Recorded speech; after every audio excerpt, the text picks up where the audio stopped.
자, 그러면은 우리가 올바른 추계, 적정한 공급점을 찾아내려고 한다면은 현실을 제대로 반영한 과학적인 추계가 돼야 된다 이거예요. 그러면은 과학이라는 게 뭐냐? 그것부터 한번 생각을 해봐야 됩니다. 과학. 과학이라는 거는 사실은 대단한 게 아닙니다. 과학이라는 거는 인간이 이 세계를 이해하는 한 방식이에요. 한 방식. 근대화가 이루어지고 역사가 발전하면서 점점 더 과학적 세계관이 확산되어 왔습니다. 하지만 옛날에는 그렇지 않았어요. 예를 들어서 뒷산에 불이 났다.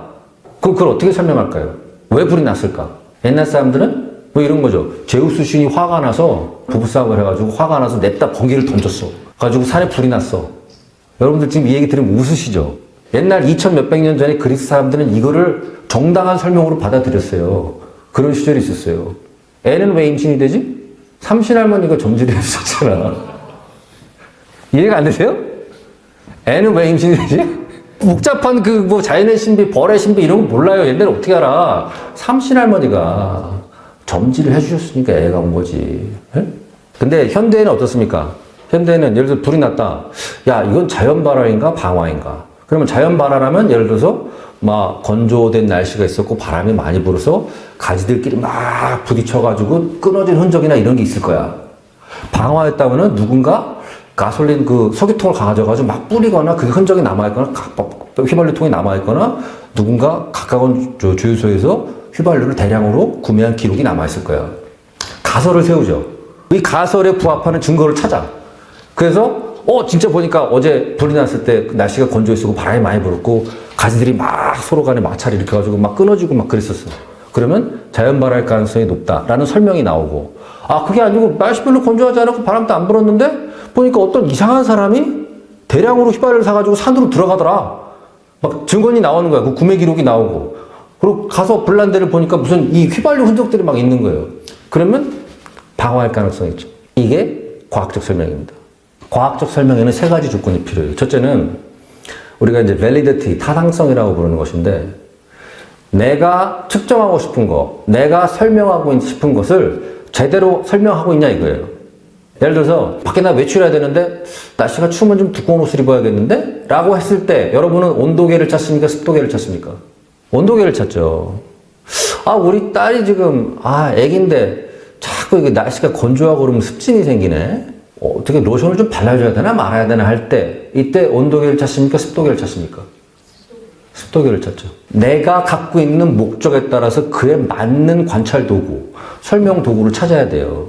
외출할 때 무슨 옷을 입어야, 두꺼운 옷을 입어야 되는지 말아야 되는지 판단하는데 습도계를 찾으면 그거는 타당하지가 않은 거예요. 그럼 타당성을 판단하려면 어떻게 해야 돼요? 목적을 알아야죠. 목적. 그 목적에 부합하는 설명 도구, 예측 도구, 관찰 도구가 동원이 됐는지를 판단해야 되니까 목적을 알아야 되는 거예요. 이 사람이 추구하는 미래상이 뭔지. 내가 밖에 나갈 때 두꺼운 옷을 입을까 말까. 내가 지금 미래를 생각하고 있잖아요. 우리 딸 얼굴에다가 로션을 많이 발라줄까 적게 발라줄까. 미래를 생각하고 있는 거 아니에요. 내 목적이 있어야 되는 거예요. 그거를 판단해야만 타당성 여부를 판단할 수가 있습니다. 두 번째는 뭐냐? 반증 가능성이에요. 반증 가능성. 내가 아까 자연 발화인지 방화인지를 판단할 때 가설을 세웠죠. 그 가설은 문장의 형태, 명제로 되어 있죠. 그리고 그 문장의 요소들은 다 현실에서 대응치를 우리가 찾아낼 수 있죠. 그래서 현장에 가서 대응치가 있는지 없는지 확인했잖아요. 그거를 반증 가능성이라고 합니다. 반증 가능성이 확보되려면은 명제를 만들고 그 명제에 부합하는 현실의 데이터를 확보할 수 있어야 돼요. 그걸 반증 가능성이라고 그래요. 그래서 데이터가 되게 중요한 겁니다. 데이터를 충분히 확보할 수 있어야만 과학적인 거예요. 데이터 없이 그냥 막연하게 내가 그냥 이렇게 되지 않을까 그냥 추측하고 그런 거는 과학이 아닌 거예요. 세 번째 뭐냐? 신뢰성입니다. reliability. 이건 이제 재생 가능성, reproducibility라고도 하는데, 내가 이 측정 도구를 만들었어. 그럼 이 측정 도구에 대해서는 우리가 다 합의가 돼서 공유가 돼야 돼요. 그래가지고 내가 이 방법론으로다가 어떤 결론을 내렸으면은 나 말고 다른 사람들이 똑같은 방법론을 가지고 똑같은 소재를 가지고 연구를 했을 때 같은 결론이 나와야 됩니다. 재생이 돼야 돼요. 결과가. 그거를 reliability라고 합니다. 신뢰성. 이 신뢰성을 높이려면은 방법론에 대해서 합의폭이 높아야 돼요. 내가 선택하는 현실을 이해하는 방법, 저 사람이 선택한 현실을 이해하는 방법이 서로 다르면 reliability가 없는 거예요. 무슨 말씀인지 아시겠죠? 어떤 사람이 내린 어떤 결론이 과학적인지 여부를 판단하려면 이 세 가지 기준을 가지고 우리가 판단해야 됩니다. 타당한가? 반증 가능성이 있나? 그 다음에 신뢰할 수 있냐? 신뢰성이 있나? 예? 여기서 말하는 신뢰 뭐 이런 분들 우리가 뭐 돈 꿔줄 때 신뢰한다 그 신뢰가 아니에요. 결론을 갖다가 재생할 수 있어야 된다는 얘기입니다. 자, 그러면 한국 추계위에서는 자, 이게 과연 과학적이라고 우리가 판단할 수 있겠냐? 라고 할 때 그 세 가지 기준을 한번 적용해 보자 이거예요. 그 추계위 자료 혹시 읽어보신 분 계신지 모르겠는데 우리 한국 추계에서 뭐 의사 부족분이 얼마다라고 결론을 내릴 때 그 자료를 보시면은 놀랍게도 우리가 추구하는 이 의료 제공 체제의 목표가 뭔지, 미래상이 뭔지에 대한 얘기가 거의 없어요. 그러니까 내가 지금 목적이 없으니까 내가 온도계를 가져와야 되는지 습도계를 가져와야 되는지를 알 수가 없는 거예요. 무슨 말씀인지 아시겠죠? 그냥 의대 정원 어떻게 몇 명 필요해? 그 얘기만 하고 있는 거예요. 타당성이 없는 거예요. 그러니까 예를 들어서 우리의 미래 의료 수요는 무엇이고 그것을 제공하기 위해서 우리가 자원 배분을 어떻게 해야 될 것이냐. 예를 들어서 의료비를 배분할 때 경증 중심으로 갈 거냐. 아예 그거보다는 생명이 중요하니까 중증 중심으로 갈 거냐. 그 판단이 반영이 돼야죠. 목적이라는 걸 설정할 때. 그리고 앞으로 치료 중심으로 갈 거냐. 아니야. 우리 고령화 사회로 가니까 80노인, 90노인을 치료한다는 건 불가능해. 이거는 지원, 보호, 돌봄으로 가야 돼. 어떤 형태의 의료 서비스가 주류가 돼야 되냐. 그 판단이 들어가야만 우리가 의료 제공 체제의 미래상을 갖다 생각할 수가 있겠죠. 근데 우리 추계위 자료에 그런 게 있어요? 그런 내용이 들어가 있어요? 없잖아요. 읽어보신 분 아마 아실 거예요. 그런 얘기 없어요. 이게 왜 중요하냐면은 경증 중심의 체제에서의 의사 한 명이 갖는 의료 서비스 제공량과 중증 중심 체제에서의 의사 한 명이 갖는 의료 서비스 제공량은 같을 수가 없는 거예요. 우리 생각해 보세요. 지금 OECD에서 인구 1000명당 의사가 제일 많은 나라가 어디죠? 포르투갈이랑 그리스잖아요. 포르투갈이랑 그리스는 의사들이 환자를 거의 안 봐요. 하루에 몇 명밖에 안 봐요. 그래서 대기 시간이 무지하게 길고 의사가 그렇게 많은데 OECD에서 제일 많다는데도 대기 시간이 길어서 의료 소비자들이 불만이 하늘을 찌르는 나라예요. 의사가 많은데 왜 서비스가 그 모양일까? 시스템이 다르니까 그러죠. 그 시스템이 추구하는 의료 제공 체제의 목적, 미래상이 한국의 시스템과는 완전히 다른 거예요. 그러니까 포르투갈이나 그리스에서 일하는 의사의 의료 서비스 제공량과 우리나라의 의사의 의료 서비스 제공량이 같을 수가 없는 거지. 그 상황에서 의사 머릿속 아무리 계산하면 뭐해? 무의미하죠. 의사 한 명이 갖는 이 효용, 유틸리티라고 하는 것은 그 의사가 활동하는 의료 제공 체제의 속성에 따라서 달라져요. 그렇기 때문에 우리가 타당한 과학적 논의를 하기 위해서는 최소한 그 목적, 우리가 추구하는 의료 제공 체제의 미래상에 대한 판단이 들어가지 않으면은 계산이 할 수가 없는 겁니다. 온도계가 필요한지 습도계가 필요한지 판단이 불가능한 상황이 된다는 거예요. 왜냐하면 내 목적이 뭔지를 알 수가 없으니까. 또 하나가 뭐냐면은 현장 데이터가 부족해요. 한국 추계의 자료에 보면. 아니 대놓고 저 데이터가 부족하다고 써 있어 자료에. 대놓고 잘 써 있어. 반성문 써놨어 미리 맡기도 전에. 반성문 써놨어. 예? 근데 아까 말씀드렸죠. 반증 가능성의 핵심이 바로 데이터라고. 현장에 데이터가 확보가 돼야 이게 과학적인 결론이 나오지. 막연하게 이럴 거야. AI가 도입되면은 아마 한 3% 정도 이렇게 의료 서비스 적응량이 늘지 않을까? 그거 뭔데? 현실을 관찰해가지고 거기서 무슨 데이터를 뽑아내든가 해야 될 거 아니에요. 설문을 하든가, 장기 추적 조사를 하든가, 패널 조사를 하든가. 세 번째 뭐냐? 합의된 방법론이 없어요. 요번에 한국 추계위가 결론을 어떻게 내렸습니까? 표결했죠, 표결. 세상에 표결하는 과학이 있어요? 블랙홀의 근처에 어디까지 가면 빨려 들어갈까, 안 빨려 들어갈까를 우리가 표결을 결정합니까? 태양의 흑점의 주기를 표결을 결정합니까? 과학이 표결이에요? 그럼 정치지, 정치. 전문가들 간에 프로페셔널들이 모여가지고 과학의 전문가들이라는 사람들이 모여서 표결을 한다는 건 있을 수 없는. 과학자들은 토론을 해야죠, 토론. 다른 나라에 이렇게 중대한 그 추계 문제를 표결을 한다는 얘기 제가 들어본 적이 없어요. 그러니까 무슨 얘기냐면은, 자, 이 세 가지 타당성의 측면, 반증 가능성의 측면, 그 다음에 신뢰성의 측면에서 다 문제가 있죠. 그럼 뭐예요? 과학이라는 깍대기만 남은 거예요. 그래서 한국 추계의 자료 보면은 그 깍대기를 강조하기 위해서 그래프가 많아. 수식 들어가 있고, 무슨 시그마 들어가 있고. 일본 자료나 영국 자료에 그런 거 없어요. 수식이 많고 그래프가 많아야 과학입니까? 천만의 말씀입니다. 수식이 있어야 과학이 아니라 타당하고 반증 가능하고 신뢰할 수 있는 절차와 과정을 통해서 결론을 이끌어낼 때 그것이 과학인 거예요. 수식이나 그래프가 많아야 과학이 아니라고. 우리 착각하면 안 돼요. 그러면은 이렇게 껍데기만 남고 데이터도 없는데 합의된 방법론도 없으면 결국은 피팅 중심으로 가는 거예요. 피팅. 근데 그게 아무런 현실에 기반이 없는 헛소리가 되는 거예요. 헛소리. 현실에 기반하지 않은 비과학적인 얘기들은 아무리 뷰티풀 모델, 멋진 피팅이 나와도 다 넌센스예요. 넌센스. 헛소리, 헛소리. 일본의 경우는 달라요. 일본의 경우에는 일본의 그 아까 제가 말씀드렸던 2020년 2차 추계했던 결과 그 자료를 보면요. 어떤 얘기가 나오냐면은 지역의료 구상이라는 말이 여러 번 나옵니다. 지금 여기서 우리가 추구하고 있는 이 추계 모델이라는 것은 지역의료 구상에 기반해서 그 목표를 달성하기 위한 수단으로서 나온다. 그 말이 많이 나와요. 또 의료계획이란 말도 나옵니다. 그게 뭐냐면은 일본이요. 1985년부터 일본 의료법이 있어요. 의료법. 의료법에 따라서 일본은 중앙정부 후생노동성이 5년마다 전국을 대상으로 의료계획을, 국가 의료계획을 만들게 되어 있습니다. 우리가 추구하는 의료 제공 체제의 미래상이 뭐고 의료를 위한 자원 배분을 어떻게 할 것이냐, 우리가 의료를 통해 어떤 가치를 추구하느냐를 계획의 형태로 만드는 거예요. 아까 제가 그 사회주의 계획경제 말씀드렸잖아요. 그게 계획을 짜는 거라니까 그렇게. 그리고 그렇게 중앙정부에서 만들면 그거를 도도부연 광역자치단체로 내려주면은 광역자치단체장은 자기네 광역자치단체 안에 있는 의료권. 일본은 전국을 3개 층위의 의료권으로 나눠놨어요. 기초자치단체 레벨이 제1의료권. 복수의 기초자치단 합쳐놓은 게 제2의료권. 도도부연 광역자치단체 레벨이 제3의료권이에요. 그럼 광역자치단체들이 제2의료권, 제3의료권에 대해서 중앙정부의 의료계획에 근거해서 자기네 도도부연에 맞는 도도부연별 의료계획을 또 만듭니다. 그게 지금 이제 아마 2018년인가 16년부터 이제 6년 단위로 바뀌었을 거예요. 5년 단위로 하던 거에서. 그 계속 하는 거예요. 그리고 그걸 이제 그 의료 수요, 인구 구조의 변화 등에 맞춰서 계획을 계속 수정해 나가죠. 기술적 가능성, 예산 제약, 피드백을 계속하면서 계획을 업데이트해 나가는 겁니다. 그리고 그거보다 더 하위 개념에서 지역 의료 구상이 있어요. 지역 의료 구상. 왜냐면 각 지역별로 완결된 의료 제공 체제를 만들어야 된다 이거죠. 그러면은 병상 단위별로 병상들의 기능을 갖다 다 설정을 합니다.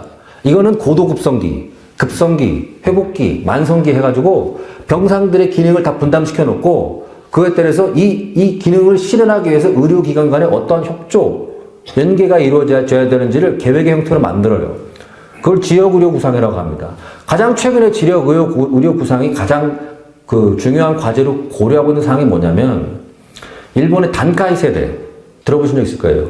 저 일본이 패전하고 나서 베이비 붐이 왔죠. 우리도 6.25 전쟁 후에 베이비 붐이 오잖아요. 네? 전쟁 끝나고 나면 애를 많이 낳잖아요. 일본이 패전하고 나서 그 베이비 붐 세대를 단카이 세대라고 불러요. 그 단카이 세대가 1950년이 기준이기 때문에 2025년이면은 75세에 도달합니다. 그러면 그걸 이제 후기 고령자라고 그래요. 일본은 고령자가 워낙 많다 보니까 65세에서 75세까지를 전기 고령자. 이건 고령자가 아니라는 얘기죠. 장년층이라는 얘기죠. 75세부터를 후기 고령자로 나눠놔요. 그러니까 일본에서 가장 많은 인구층을 차지하고 있는 베이비붐 세대, 단카이 세대가 이제 진정한 노인으로 진입하는 거예요. 그럼 이것이 의료 수요에 커다란 충격으로 다가올 것이고 이 새로운 의료 수요에 맞춰서 새로운 의료 제공 체제를 만들어야 된다라는 것이 이 지역 의료 구상의 기본 발상인 거예요. 그럼 방향성이 있죠. 전국적인 의료 계획, 지방 단위에 거기에 맞춘 지방 단위의 의료 계획, 그리고 그에 따라서 병상 단위까지 파고 들어가는 기능 분담 계획, 의료 수요의 변화를 반영하는 의료 제공 체제에 대한 구상 계획이 있는 거예요. 그거에 따라서 추계를 하고 있다는 거를 그 자료에서 여러 번에 걸쳐서 강조합니다. 근데 한국은 어때요? 한국은 국가적인 차원의 전국을 커버하는 의료 계획이 있어요? 보건의료 기본법에 그 계획을 원래는 만들게 돼 있어요. 근데 안 만들었죠. 한 번도 안 했죠, 지금까지. 그 법이 사문화됐어요. 그러니까 원래는 일본처럼 우리도 해야 돼요, 그거를. 이게 무슨 얘기냐면은 한국은 지금 어떻게 하는 거냐면 지도가 없고 나침반이 없어. 어느 방향으로 갈지도 모르겠고 속도계도 없어. 어느 속도로 가야 되는지도 몰라. 근데 교통수단을 만들려는 거예요. 지도가 없고 어느 방향으로 가야 되는지도 모르고 어느 속도로 가야 되는지 모르는데 어떤 교통수단을 만듭니까? 비행기를 만들 거예요? 헬기를 만들 거예요? 트럭을 만들 거예요? 택시를 만들 거예요? 버스를 만들 거예요? 자가용을 만들 거예요? 난 모르겠고 그냥 의대 저걸 놀려. 그냥 막 교통수단을 만들려니까 어떻게든 되겠지. 낙수효과에 따라서. 얘가 뭐 나중에 알고 보면 택시도 되고 비행기도 되고 로켓도 되고 알아서 다 변신을 하겠지. 라는 게 한국의 지금 추계의 전제라는 겁니다. 한심한 얘기죠.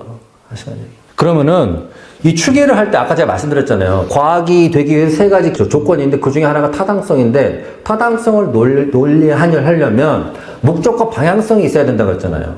그럼 목적과 방향성이 없는데 장님인 상태에서 타당한 논의를 할 수 있겠어요? 할 수가 없지. 의대 정원 눌려봤자 이 의사 한 명의 노동량이 얼마가 되는지 계산 불가능한데. 그렇잖아요. 미래 의료 수요에 대한 예측에 근거해서 우리 미래 의료 제공 체제를 어떤 방향으로 끌고 갔다는 방향성이 없고 그러니까 추계에 반영이 안 되는 거예요. 과학적인 논의가 될 수가 없어. 타당하지가 않기 때문에. 그 다음은 뭐냐. 일본 같은 경우에 보면요. 일본 그 자료를 읽어보면요. 정말 놀라울 정도로 수많은 조사들을 인용합니다. 여기 보면은 이게 다 그 자료에 나오는 조사들이에요. 왜냐면 2018년 12월 의료인력 현황조사, 의사, 치과의사, 약사, 의료시설 조사. 다 현장에 나가서 한 거예요. 현장에 나가서 근무 현황, 시간, 양태 이런 거 다 조사한 거예요.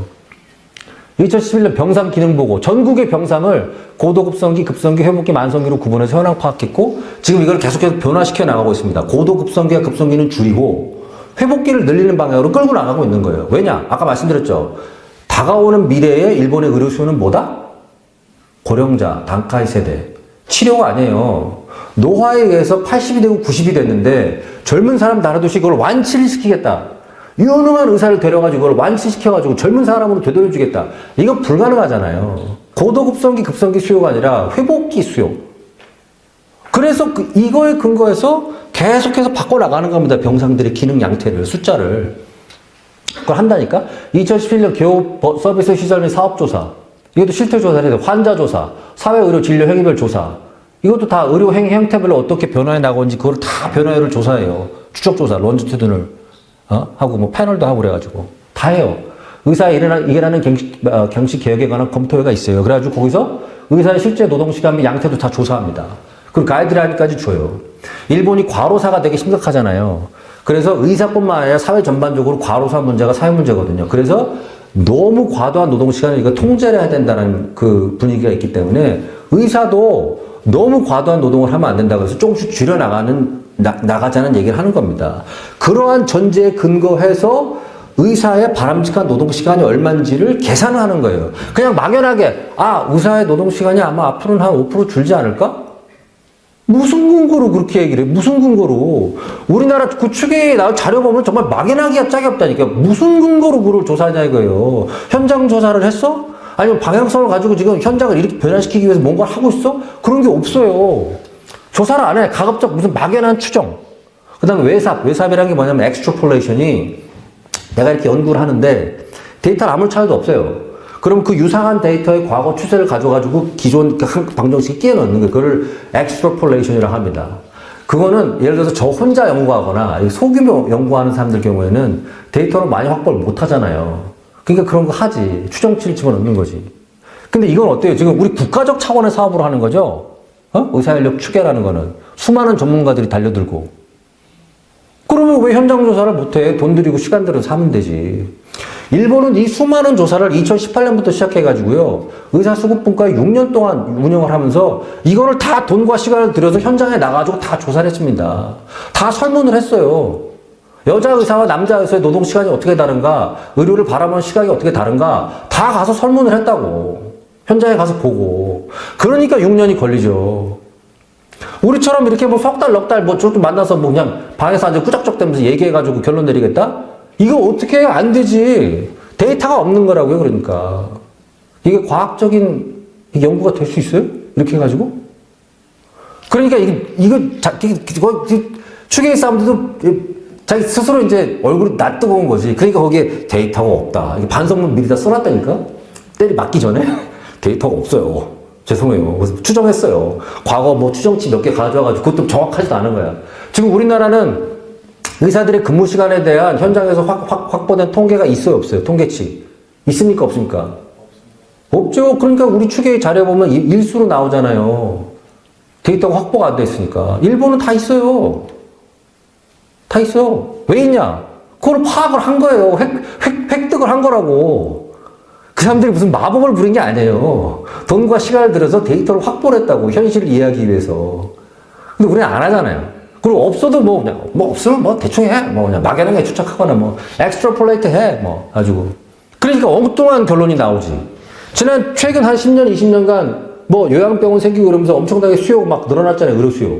그거를 그대로 미래로 투사해. 그러면 기울기가 이렇게 된 상태로 미래 수요에 대해서 데이터가 없으니까 그냥 그대로 쭉 올라가 버리잖아요. 어마어마한 수요가 발생하죠. 그렇게 되면은. 의사가 부족하다는 결론이 나올 수밖에 없지. 그렇게 되면.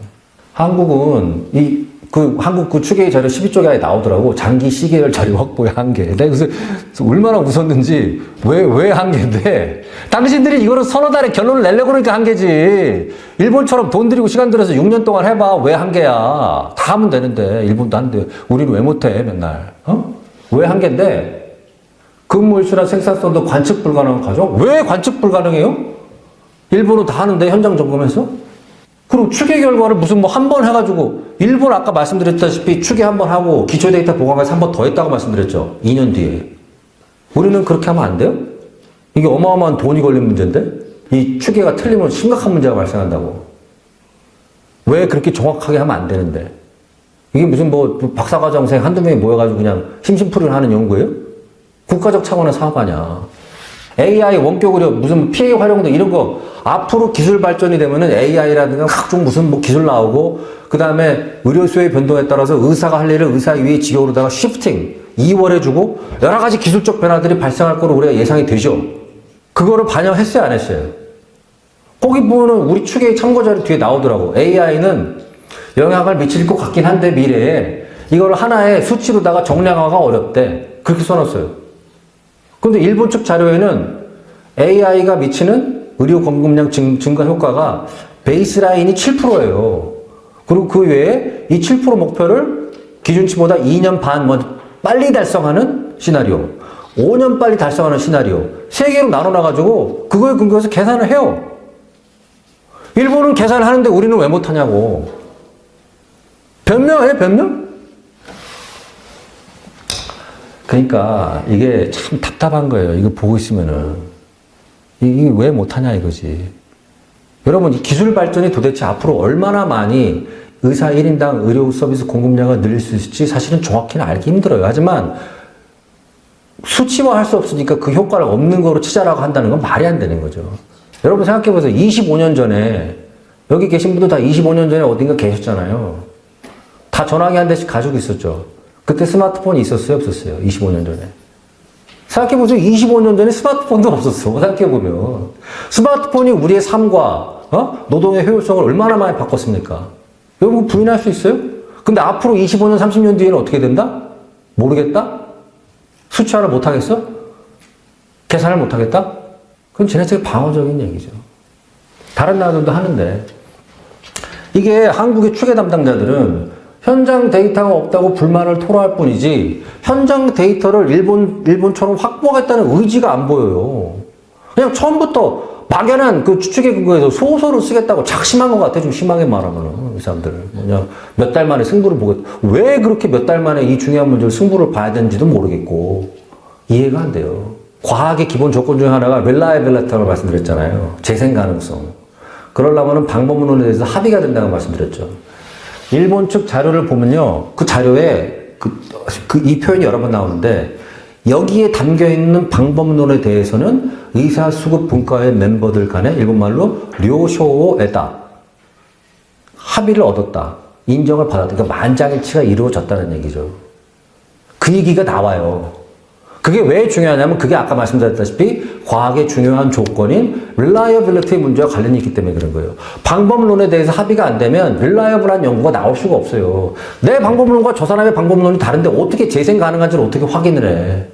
방법론에 대해서 합의가 돼야지. 근데 우리나라는 어땠어요? 다수결로 표결을 해. 과학을 표결을 해. 일본이 왜 이게 만장일치가 나오냐면요. 과학의 전문가라는 사람들끼리 토론을 할 때는 어떻게 토론이 이루어지느냐? 나는 이 수치가 그냥 싫어. 나는 그냥 네 얼굴이 꼴보기 싫어. 이렇게 할 수는 없는 거예요. 그건 프로페셔널 하지 못하죠. 프로로서의 과학자들 간의 토론에서 이론을 제기할 때는 근거가 있어야 돼요. 예를 들어서 이게 중요한 데이터가 있어야 되는데 이게 없다. 나는 아직 결론을 못 내리겠다라든가, 아니 이 부분에 대해서는 해석이 아직 좀 분분할 수 있는데 이 해석을 갖다가 마무리 짓기 위해서는 추가적으로 이런 데이터를 확보해야 되겠다라든가, 그런 식으로 토론합니다. 그러면 일본에서는 어떻게 하느냐? 그렇습니까? 그러면은 데이터를 추가 확보해서 나중에 회의를 한번 더 하죠. 그래서 다음번에 그 데이터를 갖고 와요. 그러면은 문제 제기했던 사람이 어떻게 해? 이건 모르겠고 난 그냥 네가 꼴보기 싫어. 이럴 수는 없는 거예요.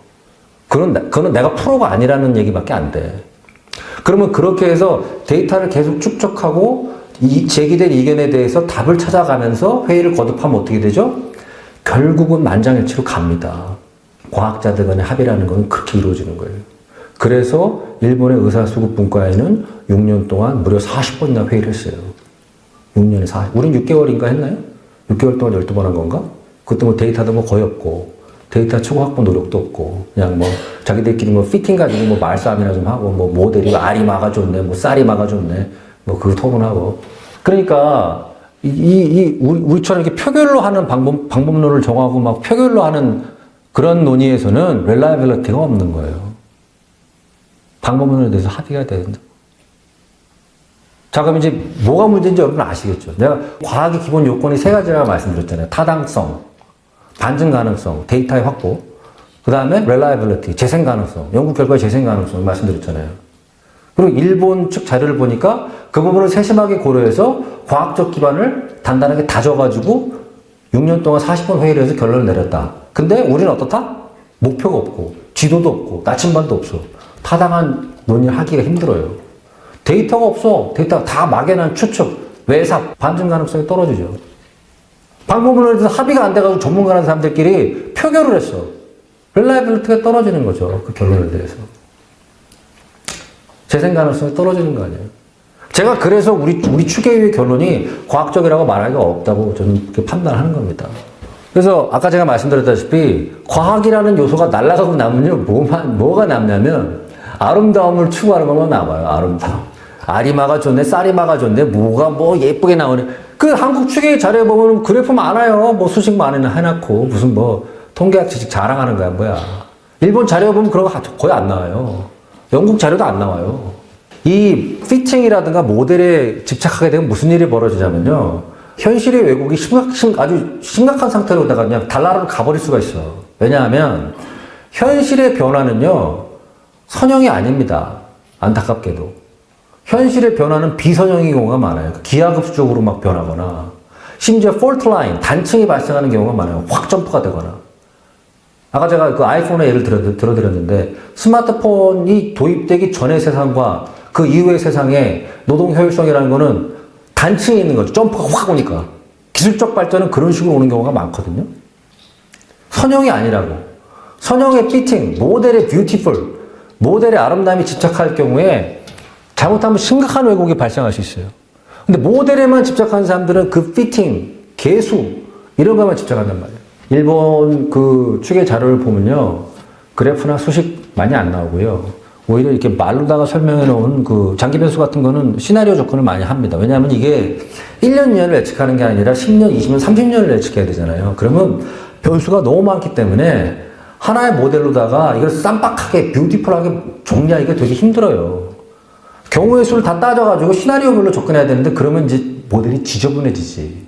깨끗하고 아름답진 않죠. 근데 그거는 현실이 그런 거예요. 시계를 돌려서 30년 전으로 가보세요. 30년 전에 지금의 지금 뭐가, 하이닉스가 이렇게 많이 오를 줄을 예측한 사람이 있었어요? 예측한 사람이 있었으면 조단이 부자 돼 있을 거야, 지금 다. 응? 미래 예측이 그만큼 힘든 거예요. 그럼에도 불구하고 여러 시나리오를 도입해서 가능한 범위 내에서 어떻게든 좀 예측 가능성을 높여보려고 합니다.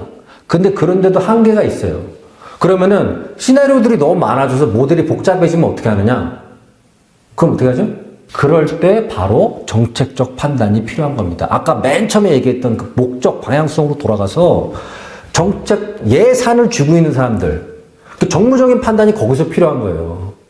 우리가 이런 방향성으로 가야 되니까, 치료 수요가 아니라 돌봄 수요로 가야 되니까, 고령자가 많이 늘어나니까, 기술 발전이 이렇게 될 것 같으니까, 우리의 정책 목표는 요 범위니까, 시나리오 좋은데, 요 범위 바깥에 있는 시나리오들은 일단 빼놔. 그럼 모델의 단순성, 심플리시티를 제고할 수 있죠. 정무적 판단은 그럴 때 필요한 거라고요. 그러니까 모델의 피팅이라든가 뭐 이런 것만 집착하게 되면요.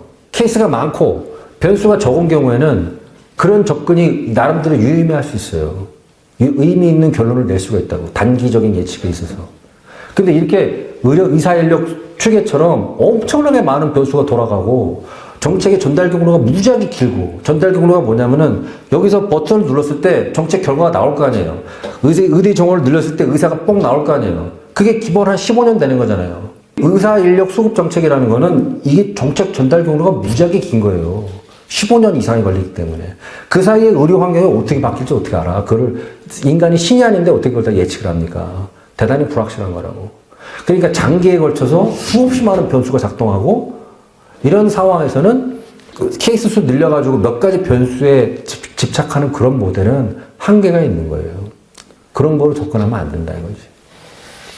근데 우리 지금 추계의 자료가 이제 그런 거예요. 내가 보니까. 기본적으로. 그래서 문제가 있다. 이제 그 말씀을 드리는 겁니다. 그러면은 이게 정책 문제이기 때문에 저는 지금 이렇게 비과학적인, 제 판단입니다. 제 판단. 비과학적인 그 추계가 나온 거에 대해서 그럼 누가 책임을 져야 되느냐. 그 1958년에 중국에서 대약진 운동이 시작됩니다. 그래가지고 모택동이 야 우리는 이 공산주의가 됐으니까 이제 영국과 같은 선진국이 될 수 있다. 그래서 앞으로 10년 내에 영국의 철강 생산량을 우리가 따라잡겠다라는 원대한 계획을 내걸어요. 그래가지고 하버에다가 그걸